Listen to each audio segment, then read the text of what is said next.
Hi everyone, it's Elaine Hamilton from the Reiki Center. In this session, I would like to talk about universal life force and what that actually means. This comes from a conversation I was having with a group of teachers, and it's a question that comes up a lot and puts some people off exploring Reiki in that they feel that universal life force has connotations to God or religion.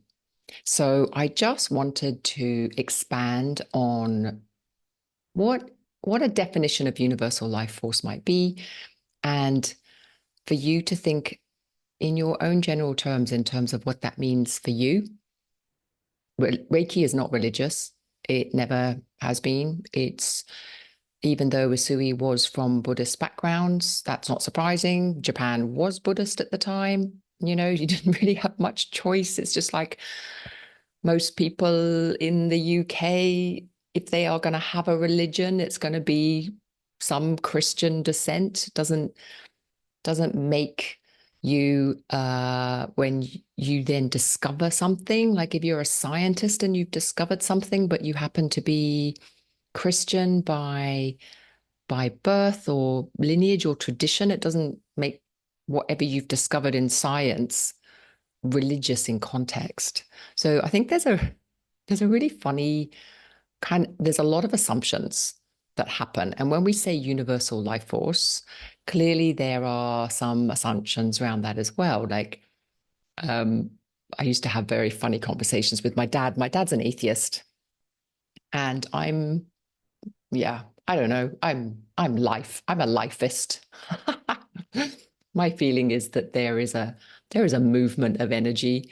You might call it evolution. You might call it God. It doesn't really matter. But when you consider the simple truth that we are animated by something, some vital spark, if you like, that is more than just our chemistry.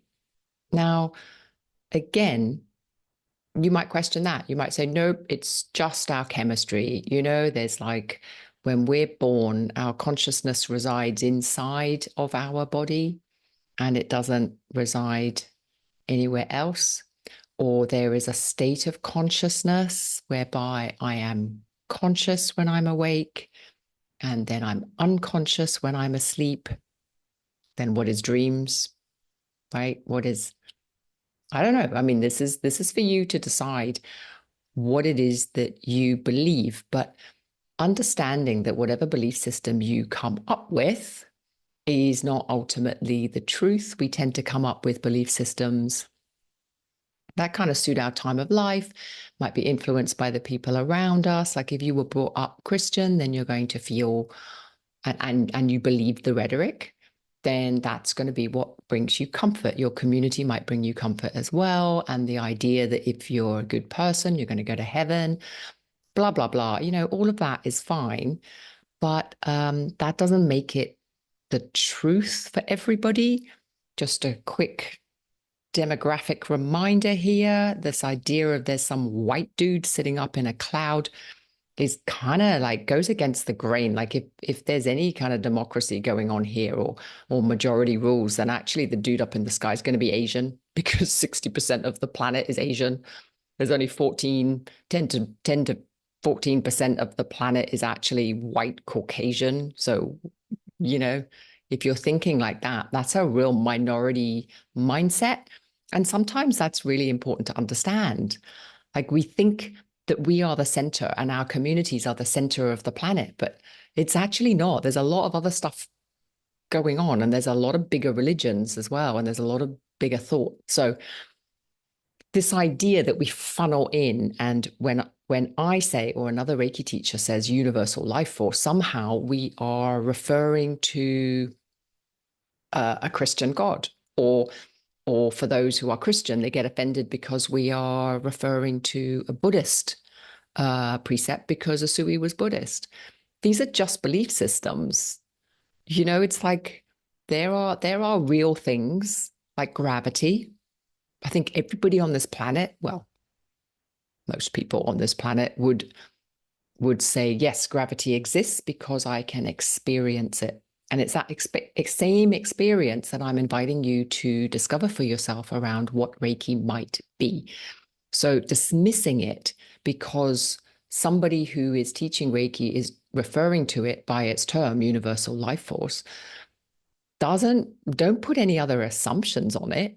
Like if I said to you, oh, I'm going to teach you how the tides go in and out, or I'm going to teach you how the moon and the sun and the gravitational pull of the planet affects tidal formations. Like maybe back in the day, people thought, oh, it was some magical god controlling it, but now we know it's not, right? We know there's a science behind it. So this science behind energy flow is not that wild and crazy. So it's more like when you break down the terminology, universal life force is simply that movement of energy. So for example, when you go to the seaside, right, and you feel that energetic movement of the waves, and then there is the ions in the air, the movement of the water and what it releases into the air and how you breathe it in, or when you go for a walk in the woods. So the woods are alive with energy. There are the trees. And if not, okay, so again, if you think, no, living things or movement of energy does not give off any other energy, maybe you think like that, then just go into the forest yourself and just pay attention. Like, does walking in the forest feel different to walking down a concrete path in a busy city? Yeah. Like, to me, there is a very big difference. Now, maybe for you, if you're not very sensitive to energy, you might not notice anything. If you're totally in your head and you are not present, then it is very possible you don't notice any difference because you're not actually present. Like, you're not really paying attention to the walk. You're not paying attention to the impact the energy has on your energy system. But there is an interaction of energy systems that is happening all the time, whether we are sitting in a busy environment or a quiet environment. There is an exchange of energy, whether we are talking with people.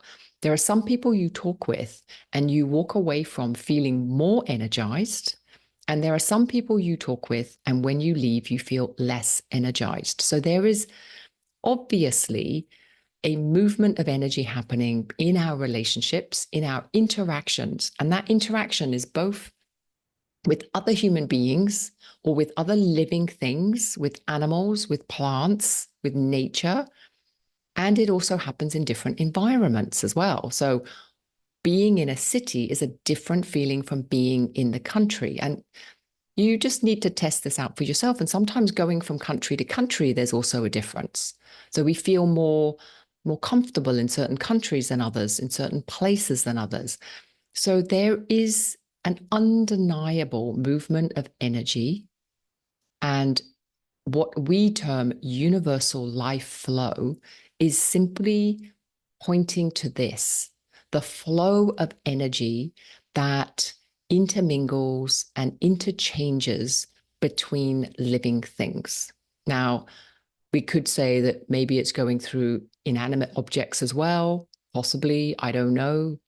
I don't really see why that would necessarily not be true, but at the same time, it's not really something that I personally spend a lot of time thinking about because I'm much more interested in the living things and how the energy moves within living things because I am a living thing. And when I do healing or help others, they are living things too. So that's my personal preference. But if you wanted to go and do a study on inanimate objects, like some people would say that rocks and crystals have certain energies emanating from them. I don't know, but there's a sense that there is an energy movement in all things because essentially, scientifically, everything is made of energy. Everything. Like everything is just different structures of atoms put together in different ways to create different manifest objects, right? So things that we can see with our senses. And obviously, we know there's lots of things that we can't see and we can't feel, right now, as you're listening to me, I'm actually being heard through the sound waves. Like there's no attachment, right? Your ears are picking up sound that is coming out of a machine and you are making sense of it. Even that simple thing is incredible. But that's a movement of energy that's happening right there. So to immediately equate something like universal life force and go, no, that's religious or that's woo-woo or that's nonsense. That is a denial of the world we live in. So even the exchange of energy through the voice, through the sound waves, connecting and hitting into your inner, the eardrum, the waves, being able to pick up certain tones and shifts and changes going into your brain, and then your brain making sense out of the sound waves to make it into a meaningful sentence. Like that's ridiculous. And that's just one little thing. And then you go out and you walk, and then you notice how your energy can change. Like often in mental health, we say, go out into the sunshine. So the sun itself also has an enormous impact on our mental health, on our ability to produce certain vitamins, obviously, like vitamin D. But also, there is a very powerful shift in terms of our biorhythms that happen. The sun impacts our circadian rhythm. I mean, there's just to say that we are just, that we're just this separate, independent being, not connected to anything else, is ridiculous. And I'm hoping that none of you think that. But there might be some of you who have never thought about it before. The fact that we are so intricately linked with every single other energy field around us, we are not separate. We cannot be separate. Like we cannot be separate from the air we breathe, right? We'd be dead. So there is no separation between us and our impact on the environment and the environment's impact on us. This is the universal life force. This is the life movement of energy, and that energy has an animating quality to it. So whether you see that animating quality that is coming through life in terms of growth, in terms of evolutionary impulse, that movement of energy is not static. That movement of energy has a certain intelligence. Now, when I say intelligence, people get all like, oh, back to the Christian again. Just stop thinking like that. Like that is just such a minor assumption that a few people kind of put together, and now it's you know what I mean? It's not, it's meaningless. It's meaningless. So put that to one side. Now, obviously, if you have strong religious beliefs, that's your strong religious beliefs. No one's telling you not to have them. But at the same time, at least have the awareness to realize it is a belief system. It's not the truth. The truth is something that you can sense. Now, it might be that you sense and can really feel inspirational, radiating presence of light around you or others, or when you go to church or whatever, that lifts you up and builds a huge amount of well-being in your system. Okay. But then to extend it out into the whole thing without any deep thought, I think is where people get really unstuck. And one of the things that I'm trying to highlight is that when we are doing Reiki, we are not tapping into a belief system. We are tapping into that same energy that is present when you go for a walk along the beach, or you go for a walk in the woods, or you have a conversation with somebody who gives you energy. That interchanging of ideas, or maybe it is when you go to church and you sing. It's like there is something very uplifting about that. But to then put that energetic renewal, that feeling you get where there is more energy in your system to do work or to heal or to nourish or whatever you're using that energy for, to put that onto a thing or a belief or, a white bearded guy sitting up on a cloud. That is your belief system of what that energy is, but it's not the truth. It's not the truth, because if it was the truth, everyone would think the same thing. It's like gravity. Gravity is a truth. We experience it every day. No one is saying there's no gravity. So it's that kind of thing. Like everybody has to agree when it's a truth. And that agreement comes from your own inner experience. It doesn't come from what somebody else has told you. It comes from, when I am experiencing something like Reiki, am I feeling an increase in energy? Now, if you're one of these people that think, well, I don't want to touch Reiki because it's this and it's that and it's the other, I really invite you to drop all of that rhetoric. And if maybe a teacher is teaching with quite a religious fervor, or they're using universal life force as in a kind of godlike thing, or they use source energy as if it's a higher power or something, the way that that teacher talks doesn't resonate with you, that's just because you don't resonate with their belief system. But their belief system has nothing to do with Reiki. So it's a bit like, I could walk in the forest, and if I walked in the forest with a bunch of religious people, they would say that the energy is coming from God, right? Whereas I might see it more as the energy is just coming from the abundance of overflow of the plants, because the plants are really in harmony. The whole environment is in harmony, and I'm walking into that harmony, and I'm feeling the dissonance because my body might not be as harmonic. Now, if I'm in total harmony with my environment, when I walk into the woods, I might appreciate that beautiful radiance that comes from it, but I'm also radiating from it. So I'm going to have a different experience.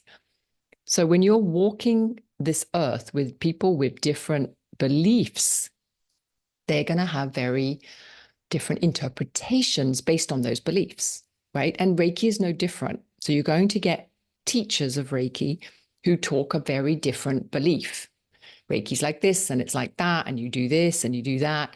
Some people talk about it as if it is a higher power. Some people talk about it like it's God. Some people talk about it in a more, in a more energetic way, like I do. But it's that what I'm saying is simply coming from my beliefs sometimes, and sometimes it's coming from my experience. And so my invitation is, rather than just dismissing or putting certain assumptions on the wording universal life force, breaking it down for yourself. Like, what does universal life force mean to you?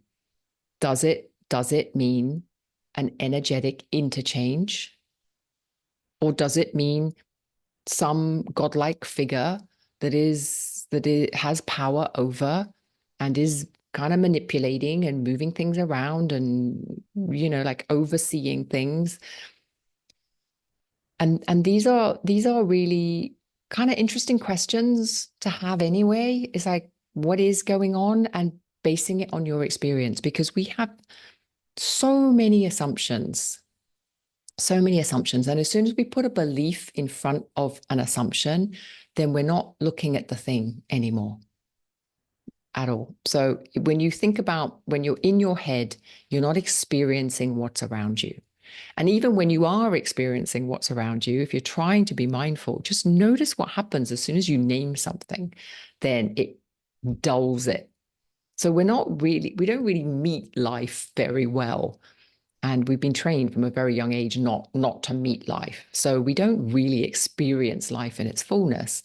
So then one of the things that's happening with Reiki is that it's starting to engage us back in life, because it's balancing us back into the energetic intimacy of the everything.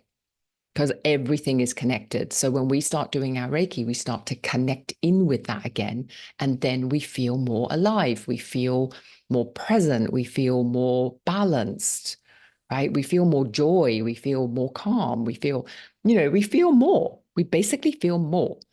And the reason why that's happening is because we're plugging back in rather than up in our heads in some fantasy land whereby we're not even living. We're not living properly because we're just in our heads. We're in a dream state. And so oftentimes the only thing that's happening, plugging into universal life force, is plugging back in to the energetics of our life flow, the planet, other living things, other inanimate things. Like it's plugging back in rather than being in our heads. And being in our heads is not very satisfying, which is why we always also walk around with this kind of feeling of dissatisfaction, because it is dissatisfying to not really be living in this energetic world, which is where we reside. Like everything is energy. And do you feel it? Like, are you plugged into it or not? Um, well, that was a bit of a wonder. Are you surprised? No, not really. Oh dear. Well, that was fun. I will see you next time.